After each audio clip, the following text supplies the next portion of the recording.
All right, let's go. Hey, hi everybody. Now the mics are on. Woo! Now we're ready to go. We're having a good time. I hope Yeah. everybody else is having. My hair's crazy.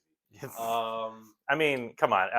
You still can't compete with me Yeah, when I it need- comes I to need crazy a- hair. I need a You want to borrow mine? maybe. Here, you can. But- Well, and then you can wear that. Maybe you should put that. There we go. Excellent. So everybody, it is what up, Les Alex. How's it going, man? We're trying What's up, something man? new today. Yeah. I'm wearing the do rag, and Aaron's going full. I'm going commando on my natural. head. I think more people will watch it. You know, Like this maybe. video. I've been told that I look like a Muppet. Mhm. Like I have that like Muppet head. So why aren't you doing the whole fro thing? I'm just really lazy and haven't gotten a haircut. And I used this whole year I was really good about getting my haircut like I don't go as often as you do, Dan, but like every month or so. And then I kind of got to a point where it was like too long. I needed to get it cut. Yeah, Otherwise I was crazy. Yeah, and so I just decided, all right, well, I don't have time to get it cut this week, so I'm going to wear the bandana. And then that just became the look, and now here we are, like 8 months later. Yeah, so it was in May when I did that, Nice. and so now we are in January, and I'm just like, yeah, I guess that's just the look now. I had one haircut since then, and the plan was, that's the thing you're doing? and now it's just my thing. Okay, I gotta. What up, dude? Hello. I don't think it's a good look for me though. Like You don't. It doesn't look as good for you as it does for me. That's true. Yeah. I mean, that's true. Hey, Serena, how's it going? So it is Tuesday, and hairstyles aside, we're going to talk about the comic books that are coming out tomorrow. All your comic books drop on Wednesday. I hope everybody has a local comic book store if you're not local to us, and we want to know like where you guys shop. Why isn't it here? All right, let's talk about the first book we got. It looks like So we actually have Let's talk about that. Yeah, just talk about shirts. No, I was gonna say we're actually talking about 2 weeks worth of comics because we didn't stream last week because it's holidays. Busy, yeah. Holidays just get crazy. That was a wild day. It was a crazy day. Yeah, we were trying to make it work. It was like right up until like an hour beforehand, and we were just like, it's not happening. Yeah. So the shirt you got the Napoleon Dynamite. Yeah. I'm wearing the classic Wu-Tang. Wu-Tang is for the kids. Everybody knows that. And the stream is also for the kids. Yeah. There's a comic book, initially for children, and then weird old dudes just kind of claimed it. Yeah, and now co-opted the comic book. Yeah. And now we have like gritty Batman, sexy, sexy comic books. Wu-Tang is for everyone. That's right. Wow, that was very. You don't like the kids? Is that what it is? What's wrong with the kids? Can't Wu-Tang just be for the kids? Adults always be stealing. I know, man.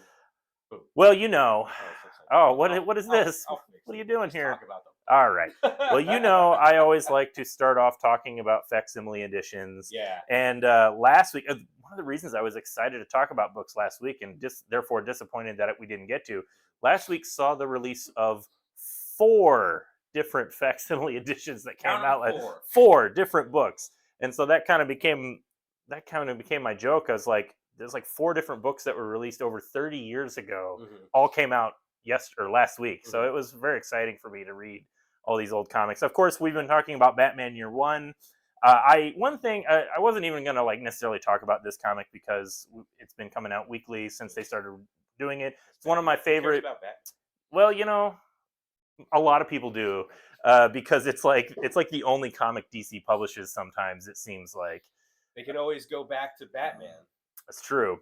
But Year One, as I've said, every time it comes out, it's like one of my favorite Batman stories. The art by David Mazzucchelli, he's just one of the best, absolutely the best Batman creators. This is the comic that sets the template for what you see in a lot of the current movies, like the Batman movie with Robert Pattinson. They're doing like I think didn't see it. They said, well, you just didn't have time. It was like 3 hours long. Movie. Yeah, I know. I'm supposed to sit there for 3 hours? Yeah, right. I know. Imagine if you were in the movie theater. I mean, did it cost the same as a regular 1.5-hour movie? I think so. Yeah, that's a I don't know. Whenever we go to the movies, I make my wife pay. So Nice. So you don't know how much I don't have movies- any idea how much movies cost these What do they days. cost? So It's they're like- not that bad of a movie, says Serena. That's not really a glowing recommendation either. So the only thing I wanted to bring up about this comic that I actually forgot to talk about in all the previous times I've mentioned it. It's a good value. That's what I'm I mean, saying. per square inch Yeah. of film, yeah, that's a good great. value. Yeah, per square minute.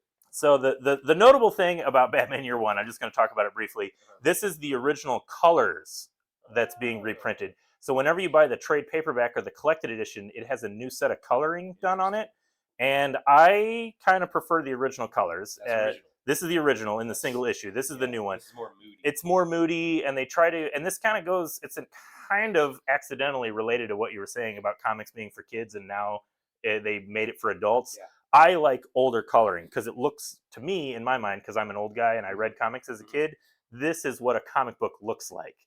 And the new versions, it looks like they're trying to dress it up to make it look more adult and look less like a comic book. Like, modernize it a little bit. well, like this is like cinema lighting. Like it's colored to look like it's a film, they're in the dark. and they're in the dark, so it's all dark. And I prefer the originals. Yeah. It just, it's art. It can look like however it wants to look. Just pops more. So I agree. Yeah, it just pops more. So anyway, that's just something that's worth noting. You're essentially getting BOGO. That's what I'm saying. Go see a long movie and pay the same price for it. That's true. Yeah. It's like, you know what? I would agree with that, except I thought that movie had, like, I don't know, You found it to be shallow and pedantic. 75 minutes of story shoved into 3 hours of film space. That was my biggest problem. I felt like my time was wasted because it could have been an hour and a half. They could have edited a bunch of this stuff out. Yeah, and it could have been. Yeah, didn't need to be 3 hours. But you know what? We're not here to talk about that. Talking about, maybe we are. Well, I mean, we could. Movie reviews and comic We're reviews. gonna talk about how much I like these 30, 40-year-old comic books and how much I hate the movie that came out this year. New Teen Titans #1. This is a classic if you like the Teen Titans. This is by Marv Wolfman and George Perez. This is just one of their seminal work, you could say. Really good stuff. I've never really read the Teen Titans, and I've always heard this was a good run, so I was very pleased to just pick up the issue and read it. Like, as I've said before, one of the reasons I like these facsimiles is because there's not like a huge commitment, and because like all collected editions now are, a lot of them are really huge, like it's like an omnibus or like a big book. $100 book. Yeah, exactly. And it's like, well, I've heard that it's really good, but I haven't read it before. And what I like is first of all, these are old comic books, so they were made to be read as individual units. So I like that you can just pick it up and really get like what it was all about just in one issue, and there's not like a bigger commitment beyond that. So I'm really, like I said, I'm just glad that they're doing these facsimiles because they just provide a great opportunity to check out older comics and kind of see how good they really were. Well, all right. People got hooked on them in the first place. And talking about well, that is New segment, comic book movie reviews. Oh man, I'm you don't into want that. to. You don't want to go there. So check this out. I've been working on my basement home theater, Okay. and I'm gonna tell you, my basement is a strange place in general, and now it's gotten even stranger. So we can sit down there and watch movies on the projector with my surround sound, and we can watch some comic book movies, and then we can come in and talk about them. You And do then that. I have a feeling you'd be like, "That's Do like a weekly segment where we'll just like talk about whatever movie we watched about. Yeah. Or- We'll talk about comics. Yeah. We'll talk about the movie Mhm. that the comics are inspired by and how bad they are. Yeah. Aquaman is out. You know what? I didn't even Uh, realize that movie had come out. It's, Jason Momoa, God bless him. I'm sure it's fine. I'm sure it's fine. That's like my review for 85% of the movies. If we It's were to do that, fine. I'm sure it's fine. I mean, you gotta branch out. Yeah. Let's talk about another. Talking facsimile. about another old There's a new facsimile. Aquaman movie. Come on. Yeah, right. This all that talk about like good comics and bad movies. This is a funny. Alex says we should review comics. I think we might have to The now. fans have spoken. They demanded it. You got to give the people what they want. You do. If you missed this one, Giant Size Superstars featuring the Fantastic Four, new The Wildest Thing versus Hulk Battle of All, and you won't find out. Or wait, no, and wait till you find out who wins. There's so much text on this cover. I can't. Lots to read. So this A rogues gallery. Right. The world's most sinister supervillains. That's right there. This is a classic 1970s Marvel where they were putting out these big books. This is a fun comic. It's written by Jerry Conway and drawn by Rich Buckler. And this is like a really weird story where, so like the tease, it's like Thing is fighting the Hulk. Yeah. And that was always back in the day, that was like Marvel's, that was like their go-to for whenever you wanted something super exciting. You just bring out the Thing versus the Hulk. Yeah. And that was always, the fans would always argue, like, who would win in a fight? The Hulk. Thing versus Hulk. Well, Hulk's stronger, but, Thing's smarter and tougher, He's made of rock. Right. He is made of rock. In the chat, who wins between the Thing and Hulk? It's probably been resolved here, but I can't imagine those are the only time. They've fought many times, Yeah. but Why are they fighting? I thought they were all on the same side. no, the Hulk, he's a mindless monster and he hates everybody. But he's also a scientist. That's Dr. Bruce Banner is a scientist, and the Hulk hates Bruce Banner. Alex says it's Hulk. So if you want to get technical, it depends on which Hulk, because yeah, I hate Bruce Banner too. He's a little wuss. That's why the Hulk exists. I mean, we want to talk some Hulk lore. We can talk Hulk lore. The Hulk is just sort of like analogous to men not sharing their emotions. Mm-hmm. He's an island. The violence. I am a rock. Yeah. Who's saying that? I'm an island. I don't know. Simon and Garfunkel. Okay. Don't you remember that from back in the 60s? I'm all about Simon. Anyway, this is a fun, silly, I'm a Garfunkel man. Call me He was out, the true you know? talent. This is a weird. I'm only bringing this up because this is a. The cover says it's a. What is it? The wildest thing. There's a weird Fantastic Four device that switches Thing and Hulk's bodies, and then they have a fight. Oh. So Thing is in Hulk's body, and he's like. It's like having this. I'm the Hulk, which that feels like that could be just a funny like meme panel by itself. Use that. Yeah.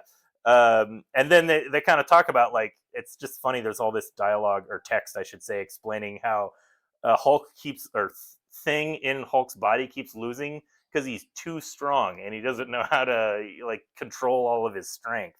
And it's pretty silly and pretty cheesy, but you know what? It's like a full issue of just them smashing on each other the whole time. Yeah, it's good. It's fun. Moving on to the next facsimile, Wolverine #1. This is one of my all-time favorite comics. Chris Claremont, Frank Miller doing the art. This was a big deal when this came out back in like '82, I think. And this was the comic that kind of established Wolverine as a samurai and introduced all the lore where he spent some time in Japan and was going to get married to the Yakuza daughter's boss. Mm-hmm. And it's just fascinating to look at it now because, like, back in 1982, America had like a fascination with Japanese culture, and I feel like they still do. No, they still do, but back then it was really new. Like we still, it's different now. Like we have, I was like, we all have anime now. Like we all love anime, but like at the time, we don't even talk about anime was a mistake. I like it. There's certain. But like in the 80s, you started seeing like ninjas show up in everything, and they were kind of like the go-to villain was ninjas awesome. and ninja movies. And so one of the things I love about old X-Men and Chris Claremont in particular as a writer, he's a really good writer and he's a really creative and imaginative guy. But I think it's fair to say that he did more than his fair share of borrowing from pop culture. Like a lot of stuff he took was kind of lifted more or less directly from other books and TV shows and movies, and then you just put the X-Men in it, and that's what makes it fun because it's just like the X-Men in Alien or the X-Men in Terminator, and so so Wolverine he was a character who probably got the most like change to his character because originally he was just kind of like this little growly guy from Canada, and then they introduced they're very growly up there. But then he introduced this idea that he's like a Ronin, like samurai, like this warrior, Yeah, like he's the walking to Earth. yeah, exactly. Yeah. And it's just interesting. I find it interesting to think about like how the character of Wolverine would have developed had it not been that time of like the late 1970s, late Yeah. 80s, when everybody was like looking for a reason to like put samurai or ninjas and Yeah, stuff. yeah. And it's like now that we're over it, like how would a character like Wolverine develop today? And I don't know if it would have had all of the like the ninja and the Japanese settings, but I He think would it's really be cool. a social media influencer. And who has amnesia? It has amnesia. I don't know. Is- Is amnesia still hot? is it hot amnesia right still now? cool? Yeah. Do people still use that? Do people still lose their memory? All right, so let's talk about some other books that released recently. No more facsimiles. Let's talk about some new stuff. New books. You know, Dan, personally, you know, I love Ed Brubaker and Sean Phillips. Yeah, you're always And I'm saying always talking about how much Yeah. I love Ed Brubaker and Sean Phillips. They just released this book. It came out a few weeks ago. We just got our copies in last week, Where the Body Was. And I have to say, as much as I love these guys, this might be one of my favorite books they've ever done together. Oh, I got to be careful about which pages I show. We're just going to go right there. Hey. There's a nice safe page. This is definitely a for adults book. Wow. No, It's really? you know, it's a gritty crime mystery. You know, it's as implied by the title. There's a body that's found. I like the whole story is told just in this neighborhood. You can see there's a map at the beginning of the book, and it's about all these Where the body was. where the body was. Yeah, Yeah. and there's Here, just open it. Let me lift the camera. oh yeah. Get a good look. There we go. And yeah, so it's just like it's a nice story about all the different people that live or reside in this neighborhood and how they're involved in or affected by this this situation as the plot unfolds. Mhm. But what's really interesting about it as Where compared was the to You gotta read the book. well, actually it's in the if you look at this map, it's Is it number 9 is where the body was, which is right here. Oh, in the middle of the road. In the middle of the road. That's where the body was. Well, there you go. That answers that. So question there's for you, sir. There it was at this coordinate here. right there, number 9. And but it's really good because this book, it almost has a like a fourth wall breaking aspect to it, where I know I'm being very careful. It has a fourth wall aspect where all of the characters that are involved in the story are all narrating it. Oh, okay. So it's like almost like a documentary style, like The Office, where they like cut to like, and they always do the thing where and they do the perfect. Exactly. Okay, basically, I don't need to read it now because I know where it was. Yeah. I mean, pretty There much, you you go, know. just watch the stream. But the real question is like why it was there, and also who put it there, Who was this guy? who put the body there. Who did it? But and that's what the story. It is a whodunit. The story is kind of a whodunit, but it's like pretty fun too, despite being a really dark story. Because as I said, all the characters are kind of co-narrating it, like not together, but it'll give you one character who's telling their version of the story, kind of like a Rashomon thing, and then it'll cut to another character. But they are breaking the fourth wall where they're like, well, that character doesn't know what he's talking about. Mm-hmm. Let me explain what really happened, and. So it's a really, really good book, and I say that as like Brubaker and Phillips are probably like the two best professionals. I would maybe say, well, I think they might actually be the best comic book making team.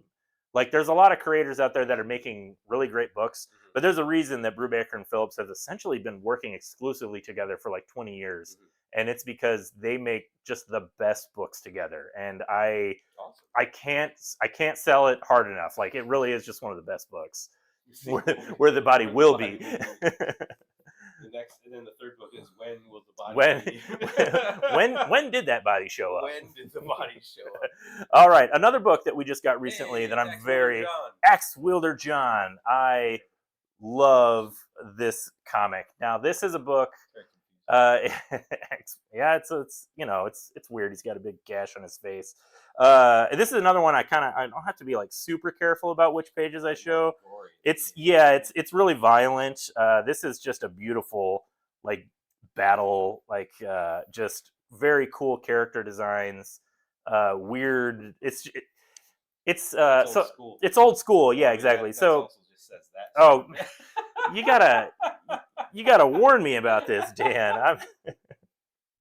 There we go. Here you go. Here's a nice innocent page. Great. The glare was The covering glare it. was, Yeah, it's fantastic. yeah. I love it. He doesn't have a nose. And he doesn't have nostrils either.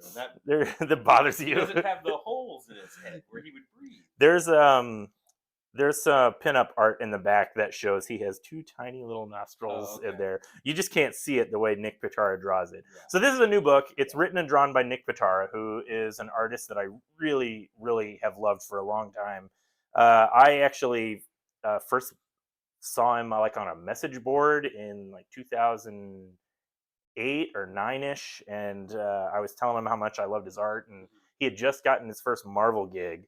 And he's been working a lot with Jonathan Hickman. He did a series called The Manhattan Projects that ran for a while. He's done a lot of other stuff, mostly at Image. He's not had a lot of like success. I don't know about success. He just hasn't done a lot of superhero work for Marvel and DC. Sure. Yeah. So back, maybe. Yeah, exactly. And you know what? He's really like his art style has like really matured with this book. He's been working on this book for the last couple of years. He crowdfunded it himself. Oh, cool. And it's written and drawn by him, and I think it actually is his best work that he's done. It's so the art is very mature compared to his older style, and I loved his older style, but you can tell he's really like employing some very specific styles in this book. I would say it looks very European with the style, like he's drawing a lot from Mobius. He's always had a lot of cartooning with his character designs. They're always just every character is really unique. Like no character looks like, like there's a lot of artists where you see like stock characters. Yeah, exactly. Like I like a good example I always bring up is Dragon Ball Z, because I really like Dragon Ball Z, but like when you look at I really like Dragon Ball, I guess, to be specific, the early parts of it, but it's a good example because I think Akira Toriyama is a really good artist, but you can see that he just has like a style of character design that he does for all of his characters. And so you can see him do art for something that's not Dragon Ball, and you'll know instantly that it's him, not necessarily because of the art style, but just because of what the characters are wearing. Like all of his characters just always look like they all have the same style, like fashion sense, And there's like an element of that to it. It's like the hair is always kind of like he's got his. Anyway, I don't mean to diverge too much and trash Dragon Ball, But one thing to note, so we got these books in here at the store. He crowdfunded this, like I said, last year, and we as a store backed it, and we have a bunch of copies available. And one thing that I just wanted to point out, check out that new logo there. There you go, I just popped it on. You just like really felt like throwing it on there. I just noticed the old logo was there. It's really bothering you that the old one was there. It was really bothering me. Hey, look at that new logo. So one thing, I'm sure this book is available now to like stores that back the campaign, and I'm sure it's going to get a wide release. But all the copies that we got from Nick are all signed, and the term is remarked by him. He drew in them. This is original art that he drew of the character that's in the book. Yes, you can see like that's like like a whiteout for the white. That's all pen. That's like pencil and pen. So every copy that we have, I think we have like 8 copies left, and they are all signed and drawn in by him that he did for us for backing the book on his social media campaign. So if you want like an awesome book that is just, I haven't even talked about the story. Like it's really cool. I know. Well, we're just goofing around. We're just goofing, There's a nice like bloody page, new boot goofing. Yeah. The whole story is, it's kind of told in like it's like a fairy tale. Like it's very fantasy. It's very fantasy, but it's in like a weird fantasy where anything can exist. Like if you like, there's a character. It's a fantasy, and then there's a character with a gun, and you're just like, sure, why not? Sure, And like there's like all kinds of monsters and but it's presented third person narration that's kind of telling you the story of Axe Wielder John and who he is. And I like that it's all set up like he's kind of this crazy man. Everybody has like all the characters have their own stories, like rumors that they've heard of like who he is and like what his deal is, And he has, like, you can kind of see he's got all these skulls on his like costume, and As as you you do. do, and like the fairy tale is kind of about how he like does everything he can to protect these skulls, and there's like kind of a sentimental reason for that. Okay. It's really good. Highly recommend it. You should come by the shop and pick up a signed and remarked copy. I mean, come on. It's remarked. I love going to conventions and getting my books signed by artists and getting like little sketches in them, so that you don't even have to go to a convention and pay for it. All you got to do is just buy the book from us, and it comes with a signed sketch. Beautiful. All right. Beautiful. What time is it? Have we been going for like? We've only been going All for right, like we're gonna 25 we're gonna like blast through these next minutes. these next books, unless you want to talk about the Batman for like 3 more hours. So it's 3 hours. If we could talk about it for 3 hours, it would actually be as long as the film. I don't know if I have. I don't actually know if I have 3 hours worth of I things know to say that the about it. guy that is the Riddler wrote a comic book. He did, yeah. The Riddler Year One. Yeah, I think we and talked about it. I think that's like, why not just, you're like, hey, I played the character, I'm an expert now. I appreciate that he owned it like that. You know, I wasn't too hot on that version of the Riddler in the movie. Like, we're just throwing out hot takes. So there's a thing with Batman villains. I don't like that in new Batman media, especially things that are trying to be adult. I don't like that to make it serious. You just make the character a serial killer, like instead of like a criminal of some kind. It would just always go to serial Because killer. it's like the most evil thing that you can scary, think of. Yeah, but I liked the Riddler more when he's just like a goofy criminal who's I like, not to say that he won't kill somebody, but it's just like when you just make him the Seven killer. Yeah. I don't know, that's boring to me. Jim Carrey's the only Riddler I reckon. You know what? He was all right. And I don't really like Jim Carrey that much. I know, that's another hot take. All right, let's talk about some comics. Just want to briefly mention some of the books in my poll that I love. Birds of Prey. See, look, we're losing followers. Oh man, so the number is just going down. This Birds of Prey comic has just been awesome. Lots of Big Barda action, and I'm here for that. Action, yeah. Big Barda, not Big Bird. Big Bird action. I mean, that's big. Cool. Well, I mean, we all love Sesame There are Street. Muppets comics. Speaking of Big Bird, there are. Action. Is there? There are Muppets comics. Yeah, they exist. I don't know if there's any that are being currently produced right now, but there was like an amazing series that came out. I mean, 2009, 2010. By just in my mind, it was just a few years ago.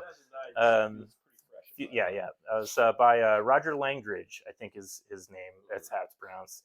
And great cartoonist, awesome comics. It was called the Muppet Show comic, and it was like Kermit and Fozzie and Gonzo, and it was just them getting into shenanigans, and it felt like you were watching the Muppet Show, but in a comic book. It was great. Awesome. Highly recommended. I don't know if it's even collected or available anywhere. I looked up the 100 best musicals of all time according to Rotten Tomatoes, and there's like 8 Muppet movies, and they were all on the list. That's because the Muppet movies all have great music. And I didn't realize that there was that many Muppet movies. And, I was like, well, I don't know. So Rainbow Connection. So there's the first Muppet movie. Great, Great Muppet Caper. That's actually my personal favorite. I have the soundtrack Muppets on Muppets Take Manhattan.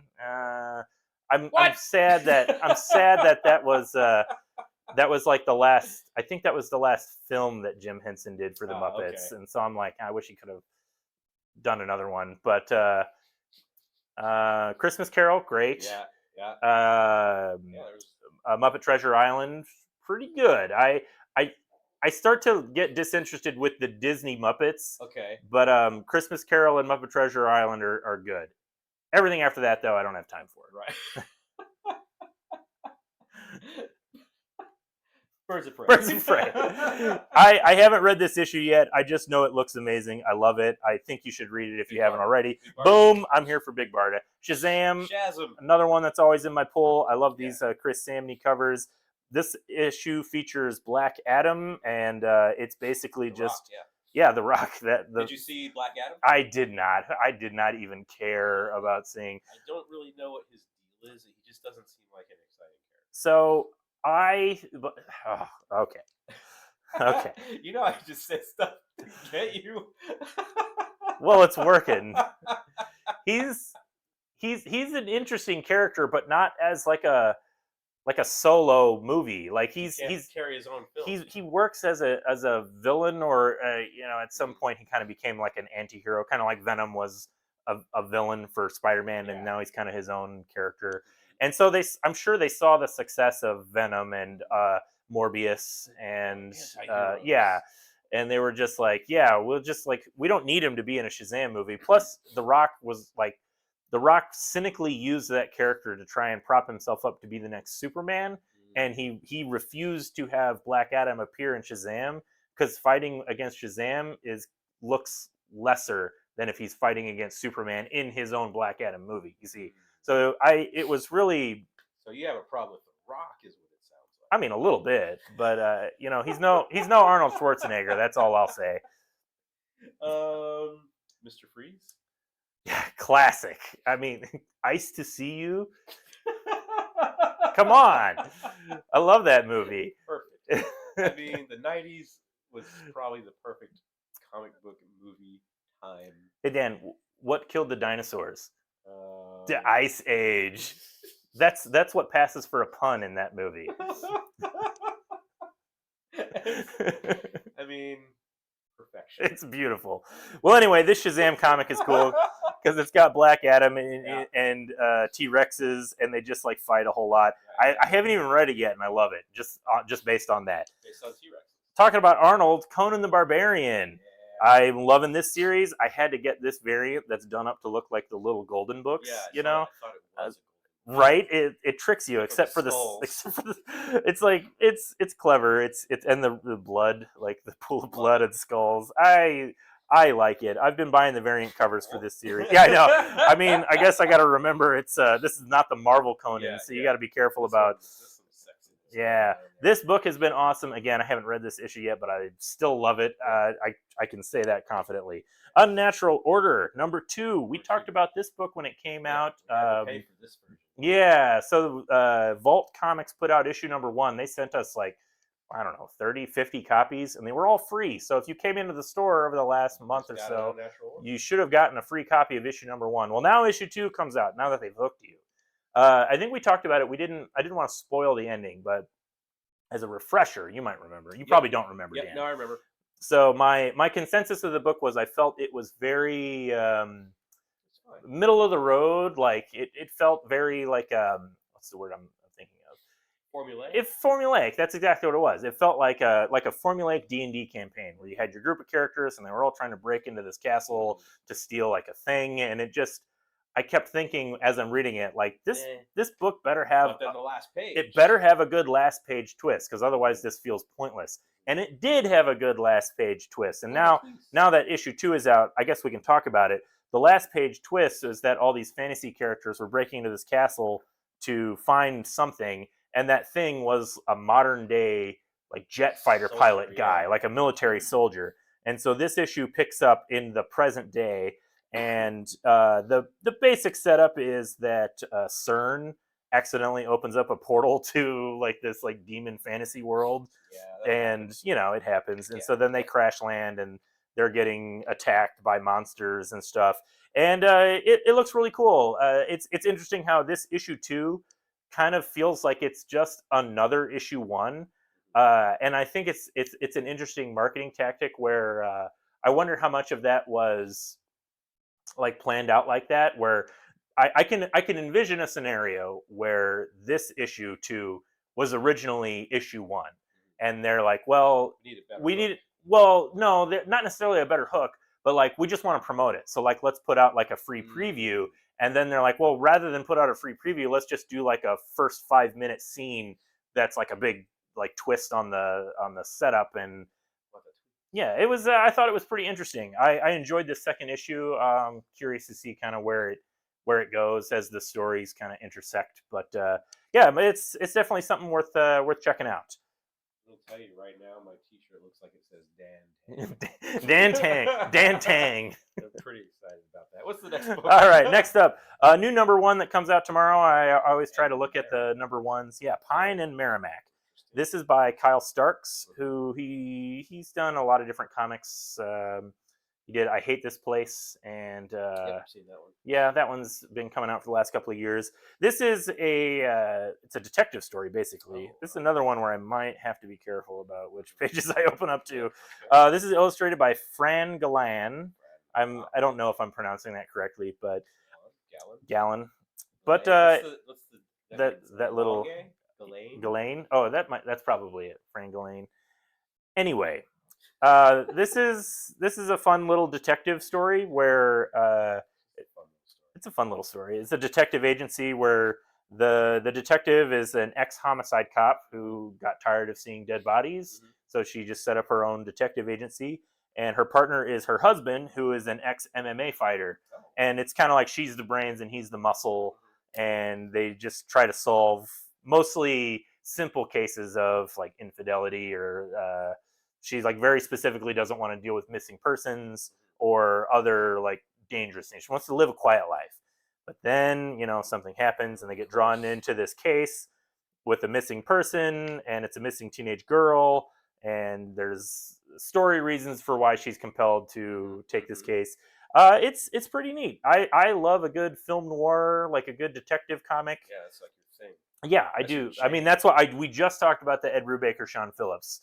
If I had to compare the two, I have to say I like Where the Body Was more than this. Oh, sure. But I appreciate that Pine Merrimack is kind of going for a different angle on the classic detective, where the detective partnership, they're basically like just like a perfect happy couple. Right. Like a lot of times, like detectives, it's all like they're down on their luck, they're alcoholics, they're loners, or like they're depressed because their partner is killed, and and this is just like, oh no, they have like this couple started their own business, and they work together perfectly. They communicate, and so there's a lot of little like cute relationship moments in the story where like you can tell they have like their own language, like as husbands and wives often do. And I'm not going for the low hanging fruit on that one, man. That's funny. My wife communicates by yelling at me to take out the trash, and my wife communicates with a rolling pin upside my head. Nice. Sean, are you on right now? I don't know. She probably isn't. Okay, well, not since he said, she's not here, so I can get away with saying this because she's not going to go back and watch it. You should go back and watch it. By the way, you on can. YouTube. You check out our YouTube page. There's no links anywhere, but just check Fantasy Books Inc. on YouTube. Yeah, you'll find us. You'll find us. But anyway, I like this issue. Yeah, dang it! Oh, look, snitch. She's snitching on me. What happens to snitches? What, Dan? What happens? People don't trust them. That's true. That is true. Anyway, I enjoyed this as a first issue. I liked the kind of going somewhere. Like a new, it's going somewhere. There was actually plenty of action in it. Like I said, the husband is like an ex MMA guy, so he kind of kicks a lot of butt. Yeah, exactly. It's pretty good. Next up, Marvel Meow. I didn't even have a chance to read this, and you know how much of a cat person I am, Dan. So I feel compelled to just like flip through it. I feel comfortable that we can just flip through this book sight unseen and we'll be okay. But it looks like this is just a bunch of cute short stories about Marvel characters and animals. And hey, I'm here for that. I mean, cat faces are always funny, like when artists draw them. Yeah. Because cats look stupid. And yeah, look at that. Love it. Stupid. Wolverine with a bunch of cats. There you go. So Dr. I think Doom even has a cat. Yeah. So I think this book just sells itself. I don't even really have to say anything. Like there's Loki and some cats. Loki is a cat. Oh, that's some shenanigans there. My favorite, what I should have brought in. Maybe I'll do this next week if I remember it. My favorite Marvel cat comic. Yeah, I love cats too. My favorite Marvel cat comic is in a series called Strange Tales, and and it was a short comic by Kay Beaton. And I guess should I just not explain the joke? Like, is it weird and awkward if I just sit here for 5 minutes and explain what happened in this comic? Yes. So bring the comic in. We'll do it. Well, I'll Right show it off. after- I'll show it off next Right week. after the movie review, we'll talk about the old comics. Yeah. Bring back I mean, some of it's your not that comics. old. It's from like 2008 or 9 or 7. I don't know, I got somewhere a in cat there. in my lap right now. Nice. Yeah, I got that's two cats in the house and I can't breathe in my home ever. So it's great. 2 cats. Those are rookie numbers, my friend. And a dog. And okay, and a dog. A dog is like 1.5 cats. That's a big dog. Okay, 2.5. Anyway, Marvel Meow. I know if you're a cat person, you're definitely going to buy How many this. issues of Marvel Meow is there? I think it's just a one shot. Yeah. But it's very much reminiscent of the Jeff the Shark. Yeah. Just cute. Cute. Yeah, cute little animal stuff. I'm sure it was. I didn't even do my due diligence to find out like what it is. I'm sure it was something that was on their digital app, Marvel Infinity, stuff that they just had up there exclusive to that. And now that they've done a bunch of strips, they can collect it all into a big one. That's what the Jeff Comics is. I got So, you. All right. Webcomic. Yeah, exactly. So let's move on. Duke. This is a book that came out last week, and the only reason I was disappointed that we didn't do an episode last week is we didn't get to talk about Duke. Because that came out last week. It came out last week, and I'm still excited to talk about it because I love this comic. Now we like the GI Joes. I do like the GI Joes. Well, look at that jet right there. Right there, that's just a plain old jet. Just a plain old jet. I bet that doesn't do although anything special. I mean, this comic does take place in the new Energon shared universe that has the Transformers in it, and this this comic was kind of everything I wanted it to be, if I can be honest. Awesome. It's so good. I mean, the way I would describe it is so like your premise is it's a shared universe with G.I. Joe and Transformers. Yeah. Now they've made G.I. Joe and Transformers comics before, but there is a lot to live up to. G.I. Formers. Yeah. There's a lot to live up to because the Transformers series right now has been so great. And I was like, we talked about, bam, right there. Look at that guy. That's the scene from Transformers 3, I think, or 2. But that was where you saw like Duke, like it was like a little Easter egg. This comic is leading right out of that. So I appreciate that it's like, it's directly related to it, but it's not, you don't have to read Transformers to get this. Yeah. But I will say, this is definitely a G.I. Joe that's established in a universe that has Transformers. Like the whole moving plot, the whole thing that's driving the plot is that Duke saw a Transformer and the government's covering it up. And they're like, Transformers don't exist, which I appreciate that because that's playing to the central premise of the Transformers, which is that they're robots in disguise, right? So they're hiding out on the planet. And now you have G.I. Joe that's Duke's like trying to like, Duke is going he's trying to blow the whistle on it. This whole Transformers situation. That's right. Robots here from space. Mm-hmm. So B, he ain't having that. I've talked about Tom Riley before, the artist of this comic. Yeah, he does. He goes all like Nick Fury trying to infiltrate Destro's. Or he goes Rouge. Yeah, that's true. Everybody misspells that one. It's all right.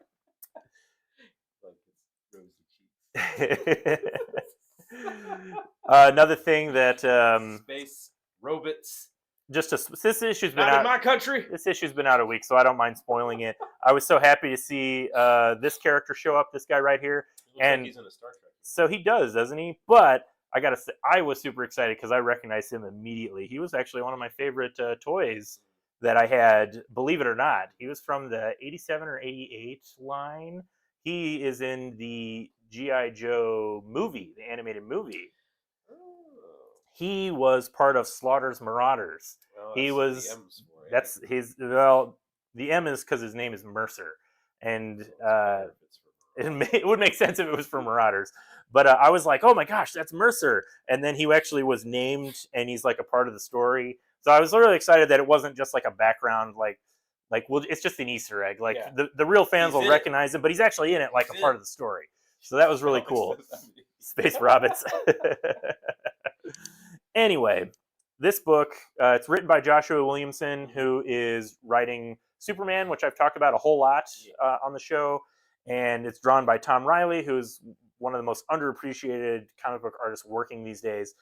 I think that the highest compliment I can pay this comic, which is also probably the most arrogant thing I can say, which is I want to hear it. This comic is everything I would have done if I was tasked with writing a Transformers GI Joe, like a GI Joe book set in the Transformers universe. You would have done it. I would have done it like this is exactly how I would have done it.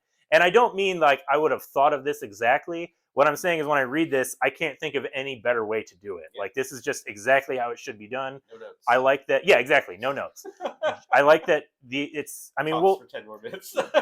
we'll see where it goes from here. This is only the first issue, so it's definitely got room to kind of go off the rails. Subvert your expectations. But it's really good. I like that in this universe, GI Joe as a team, it makes sense like why you would have this essentially a superhero military team. Like originally it was just because they were the toys. Mm-hmm. That's just your toys. Yeah. But now I like that there's framed for a crime they didn't commit. Yeah, no, you're thinking of the A Team. But that's not what this is. No, that's Mr. T, and he beat up Rambo in that boxing movie. Yeah, no, it was great. Yeah, I love that one. Rambo had it coming. Alex says the art was excellent. It's excellent. Like I said, Tom Riley is one of my favorite guys. He drew. He worked with Joshua. No, yeah, it was Joshua Williamson in the 2 issues of Superman for the crossover that I didn't like, Night Terrors, and there was a lot of Night Terrors. There was a lot of Night Terrors comics coming out constantly. Kept coming, dude. But which was better, Transformers 1 or 2? That's a good question. I might have to say I was probably more blown away by Transformers #1, and that's partially because I love Daniel Warren Johnson, but I'm more of a GI Joe guy than a Transformers guy.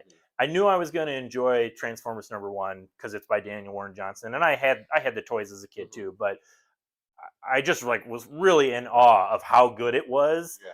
And Duke #1, I kind of went into it with very high expectations. Like as this creative, they'd already set it up in Transformers, and this creative team is just like firing on all. Like they're top of their game right now. Joshua Williamson is writing my favorite Superman comic.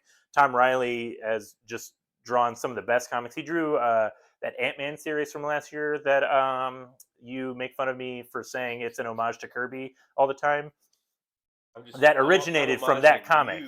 Oh, okay, that makes sense.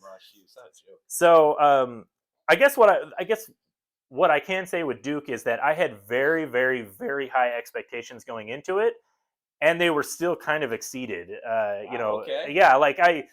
All right. I mean, I'm hard to please. I'm yeah, maybe that's a way to put it. I've been called a snob before. Yeah, for good reason. It's because I'm gonna tell you, Void Rivals though really set the bar the highest. You know what? I've been kind of indifferent, maybe even negative about Void Rivals. Comics, and I like Void Rivals, and that set up the Energon universe. So, that's true. It did. I will say, a friend of mine who has similar interests to me, he recently got caught up on a lot of his comic book reading, and he said that the first couple of issues of Superman, he wasn't feeling it, and I nearly took a swing at him. Yeah. And then he told me that Void Rivals was the most excellent comic he'd ever read, and I had to just walk out of the room. And I was just like, okay, became physically right. ill. I was like, my hands were shaking, and I'm just like, I understand that everybody's got their own tastes, and and that's fine. That's fine. I'm glad that everybody gets to enjoy what they enjoy. So Alex, you don't like either Transformers or G.I. Joe, but they were both sensational. That is correct. Yeah. Daniel Warren Johnson incapable of writing a bad comic. I do agree with that. Time. Every comic, there's true, there is still time, but every comic I've read by him is great, and so just really great stuff. I'm really looking forward to Cobra Commander now. That's written by Joshua Williamson, the same writer as Duke. Different artist, but I'm not familiar with him, so I don't even remember the name off the top of my head.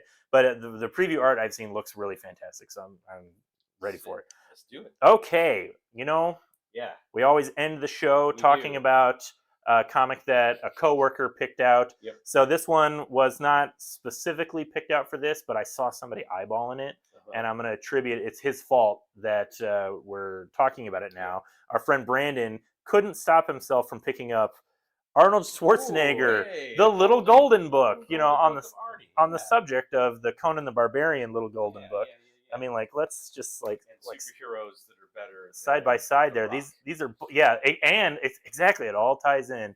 These are both coming out tomorrow. I have actually read Arnold's autobiography. It's called Total Recall. Yeah, I watched the show on Netflix recently. I like Arnold a lot, and you got to be careful which page you open. Well, you'll be glad to know that this is, since it's a Little Golden Book, it's just a biography of his life, and it gets right up to the point where he marries Maria Shriver, and he becomes a governor, and then it was then nothing else happened, and he lived happily ever after. He was very respectful of his maid staff. Exactly. It ends with Terminator's in here. It's actually pretty nice art. That's a great likeness. It actually does look pretty good. I have not really read a lot of these Golden Books, I gotta admit, but I appreciate it. Talks about Hercules in New York, my favorite Arnold Schwarzenegger film. It's his first movie. Yeah, they even overdubbed. They talk about that, about how his accent was so bad that they couldn't. Which I think you should, if you buy the DVD of Hercules in New York, they have both audio tracks. Dude. Yes, exactly. So it is funny to. Oh, that's movie night. Yep. We're watching Hercules in New York with the original audio. So it is funny to watch. Wait, what? What happened after that? Oh, you're just gonna have to read. You have to read the book. I don't want to spoil it, but the original audio track they dubbed him over with like a weird voice, and it is funny to watch because it's so not Arnold, and it's such a like. So the movie was made in the late '60s. I think it was released in 1970. Well, we didn't have the term canceled back then. It's not great. I'll let you Google it. Yeah, it's all on the internet. Maria Shriver they no longer live together. So it's a whole thing. You can probably guess. You can infer a lot. You can infer a lot from that. But the Little Golden Book, I mean, great for the kids.